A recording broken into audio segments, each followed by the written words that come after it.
T'escoltem el Francesc, que ens truca des de Barcelona. Francesc, bon dia i bona hora. Hola, bon dia. Vostè dirà. A veure, crec que és vergonyós, la comissió parlamentària. És una demostració més de l'inutilitat política que sofrim aquest país.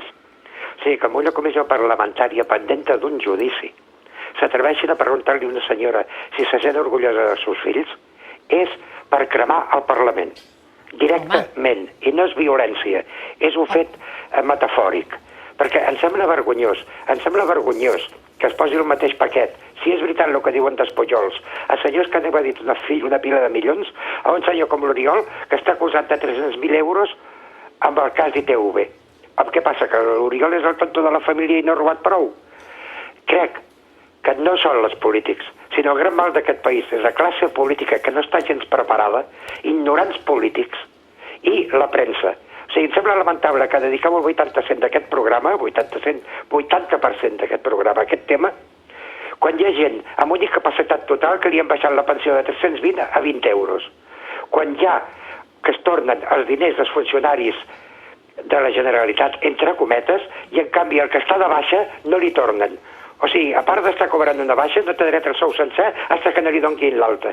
Però, esclar, per vosaltres, per la premsa d'aquest país, pels tertulians de televisió, que estan molt lluny de la gent, és més fàcil parlar del Pujol o de Bárcenas que dels problemes reals. Perquè potser llavors qui ens governa tindria de treure's la cara de la poca vergonya i governar. Francesc.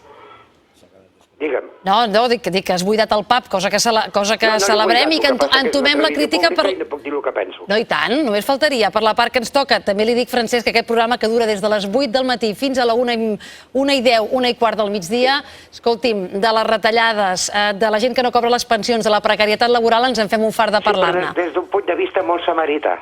Samarità? Vostè creu? Sí, de veritat. No, doncs escolti'm... Mira, pobrets, anem a fer un reportatge que els estan desalojando. Però al cap de mitja hora ja no se'n parla. D'acord. Només és una pregunta molt clau. A part de tot aquests, el Carol, amb el meu respecte, i tota la gent que traieu a les taules... Qui ha dit, perdoni, que no l'he entès? Que tota la gent que traieu a les taules de conversa cada dia, els debats... Sí.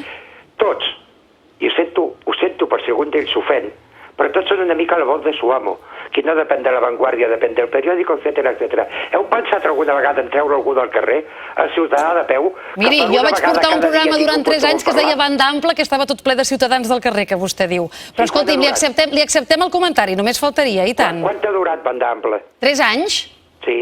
Quantes vegades al dia? A la setmana? Home, una a la setmana, Francesc. Esclar, és que el poble només té dret a parlar una vegada a la setmana. Francesc. De veritat.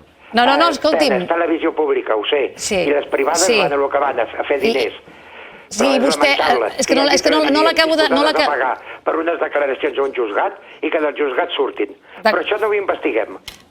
Francesc, gràcies per trucar. Els ciutadans hi participen cada dia, com vostè, com vostè ara a la part del sisè tertulià, però entenc que vostè reivindiqui, òbviament, més protagonisme. En fi.